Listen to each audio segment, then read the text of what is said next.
देखी है तो और तो मिल रहा है, लेकिन छोर किसी का नहीं मिल रहा। सुदामा जी को चक्कर आ गए, कहाँ गया मैं और मेरे को लेकर के कौन आ गया यहाँ। सुदामा जी सबसे पूछ रहे हैं, भैया एक बात बताओ, गुजरात में है को 6 कहते हैं। तो सुदामा जी बोले, भैया यही द्वारिका 6? तो द्वारपाल बोले, 6 नहीं, ये द्वारिका है, एक ही है। बोलो गोविंद भगवान की 6 द्वारिकाएं नहीं है, एक ही द्वारिका। अच्छा, या हमारे कोई छोटो सो एक यार रहे तो 16 साल को बालक सो है, मोर पंखा लगावे, बाको कन्हैया कहते हैं, तो कहीं मिलवा दो हमें। द्वारपाल बोले, क्या कहा? जिसका तुम नाम ले रहे हो उसका नाम पता है कैसे लिया जाता है? ऐसे नहीं लिया जाता।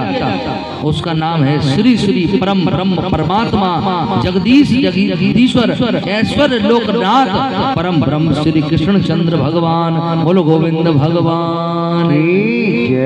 अब तो सुदामा जी बोले, भैया हमारे संग रहे तो बालक सोई हो, बालक बन के खेलत रहे।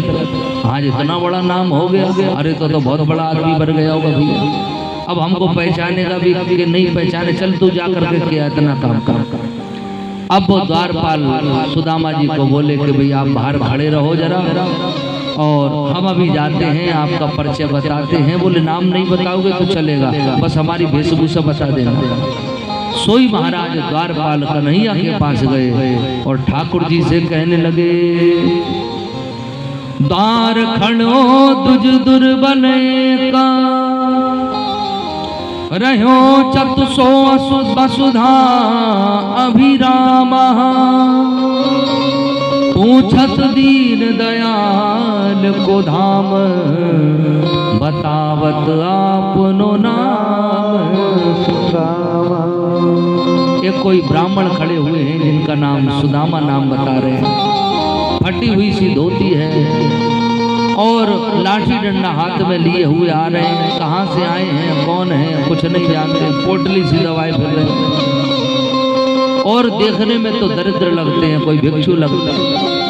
ठाकुर जी ने जब सुना, क्या कहा, सुदामा भगवान तो अपने आसन से खड़े हुए, रुक्मणी एक तरफ को हटी हैं और ठाकुर जी ने दौड़कर सुदामा को गले से लगा लिया। बोलो सुदामा कृष्ण भगवान की जय। हृदय से लगा करके भगवान सुदामा से बहुत रोए और सुदामा को हृदय से लगाकर सीधे भगवान ने कहा, चलो सुदामा जी अंतरपुर चलो। भगवान अपने धाम में ले गए। जिस बिस्तर पर ठाकुर जी सोते हैं वहां सुदामा को बैठा दिया। रुक्मणी से कहा, रुक्मणी जाओ, सोने का थाली सोने का लोटा लेकर के आओ, इनके चरण धोने। रुक्मणी जी कहने लगी, बड़े बड़े राजा, बड़े बड़े दिक्पाल, देवता, इंद्र, मैंने बहुत से ब्रह्मांडों के नायकों को आपके पास आते देखा। 4 मुक्के, 6 मुक्के, 10 हाथ के, 20 हाथ के। आपने कभी इस प्रकार से किसी का सम्मान नहीं किया, इस प्रकार से किसी को आदर नहीं दिया जो आदर आप किस दरिद्र को दे रहे, एक भिक्षु को दे रहे। सुशीला से भगवान ने कहा, लक्ष्मी जी से, आपको नहीं पता ये कौन, आप जाओ लेकर के आओ। माँ भगवती लोटा लेकर के गई हैं और सुदामा जी के चरण धोने के लिए जल लेकर के आ रहे। इतने में तो ठाकुर जी ने अपने नेत्रों के जल से सुदामा जी के चरणों को धो दिया। कांटा लगा है अपने मुख से निकाल, रत्न की धार निकली। भगवान ने अपना पीतांबर वहां लगा दिया है। चरण को सहला करके भगवान रो रहे हैं। बहुत समय हो गया। जब सुदामा जी की थोड़ी पीड़ा शांत हुई तो सुदामा जी से कहा, सुदामा जी अब चलो अंतरपुर में बैठो, कुछ बात करते हैं। आप ये बताओ आपकी शादी हुई कि नहीं हुई? सुदामा जी बोले, भैया बस यही काम ढंग को है। बोलो गोविंद भगवान की जय हो। तुम्हारी भाभी इतनी बढ़िया है कि बस आते नहीं, लेकिन उनके कहने से ही हम आ गए आपके पास। अच्छा, क्या नाम है उनका? बोले उनका नाम है सुशीला। बोलो गोविंद भगवान। अच्छा, अरे कन्हैया हमारी शादी पूछने वालों ये बता, तेरी भाई के नहीं भाई? भगवान बोले हाँ हमारी भी शादी हो गई, चलो आशीर्वाद दे दो, आशीर्वाद दो। रानियों को बुलाया, भगवती को बुलाया और कहा आशीर्वाद लो। माँ लक्ष्मी आई, चरण चरण छुए। सुदामा जी बड़े प्रसन्न हैं, पुत्रवती भव, सौभाग्यवती भव, आशीर्वाद सब प्रकार से मंगल में आशीर्वाद दिए। भगवती चली गई तो रुक्मणी जी चली आए, फिर सुदामा जी आशीर्वाद दे रहे, ज्ञानवती भव, पुत्रवती भव, खूब आशीर्वाद दिए। और फिर एक के बाद एक जाने लगे। सुदामा जी आशीर्वाद देते देते थक गए। सुदामा जी ने कहा भैया कितनी है? बोले अभी तो आधी भी नहीं हुई है, सबको एक साथ बुला लो। सबको सुदामा जी ने आशीर्वाद दिया। अब भगवान सुदामा को अपने सबसे भीतर वाले कक्ष में ले गए। सुदामा से कहा सुदामा जी ये बताओ भाभी ने हमारे लिए क्या भेजा है? बोलो गोविंद भगवान।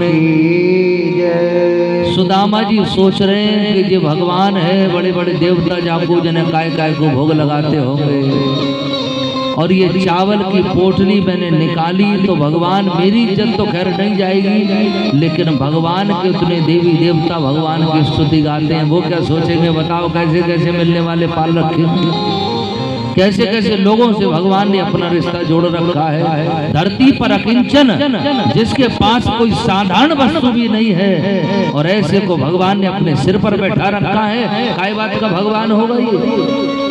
मेरी तो कोई इज्जत नहीं जाएगी, लेकिन मेरे ठाकुर को लोग क्या कहेगा? हमें अपने लुटने का कुछ गम नहीं है, मगर आपको क्या कहेगा जमाना? प्रभु आप देखो, आपको निभाना है, हम तो भक्कड़ हैं। अब तुम्हें अपनी इज्जत बचानी है तो भैया हमारा हमसे दामन छुड़ा लो, वरना हम तो ऐसे ही हैं, ऐसे निभा सको तो निभा लो भैया। हमारे पास कोई ज्ञान नहीं है, विवेक नहीं है, कोई पद नहीं है, रूप नहीं है, कोई धन नहीं है। आपको जैसे चलाना हो आप चला लीजिए। सुदामा जी को भगवान ने आसन पर बैठाया, रत्न मणियों की बरसात करने लगे, अपना सारा ऐश्वर्य वैभव सुदामा जी को देने लगे। चावल की जो पोटली बगल में सुदामा जी दबाए हुए थे, भगवान ने उसको छीन लिया और एक मुट्ठी चावल भगवान ने खा लिया। भगवान ने एक मुट्ठी चावल खा करके स्वर्ग सुदामा के नाम कर दिया। बोलो गोविंद भगवान की जय हो। दूसरी मुट्ठी चावल भगवान ने खाए तो पृथ्वी का वैभव सुदामा को दे दिया। पृथ्वी का वैभव मतलब पृथ्वी को कहते हैं हम लोग वसुधा। वसु कहते हैं रत्नों को धामा ने धारण करी हुई, जैसे नदियां हैं, वृक्ष हैं, रत्न हैं, इनको वसुधा कहते हैं। और वसुधा दान देने का मतलब कि धरती के जितने भी रत्न हैं, जितनी भी नदियां, जितने तीर्थ हैं, वो सब सुदामा की सेवा में डाल दिए। बोलो गोविंद भगवान की जय। हम समझ के धरती दान कर दी तो धरती की कोई जमीन दान कर दी होगी, कोई वस्तु दान कर दी होगी, नहीं। धरती पर जो कुछ भी है वो सब सुदामा की परिक्रमा करेगा। सब कुछ सुदामा पर न्यौछावर कर दिया भगवान ने। स्वर्ग में जो कुछ है, हाथी हैं, घोड़े हैं, चार हाथ के इंद्र हैं, कुछ भी है वो सब सुदामा की सेवा में रहेगा। बोलो गोविंद भगवान की। तो धरती का वैभव सुदामा पर कुर्बान कर दिया, ऐश्वर्य उड़े लुटा दिया भगवान ने। अरे लुटा दिया भंडार खाटू वाले ने, खोल दिया भंडार। अरे लुटा दिया भंडार खाटू वाले ने, खोल दिया भंडार।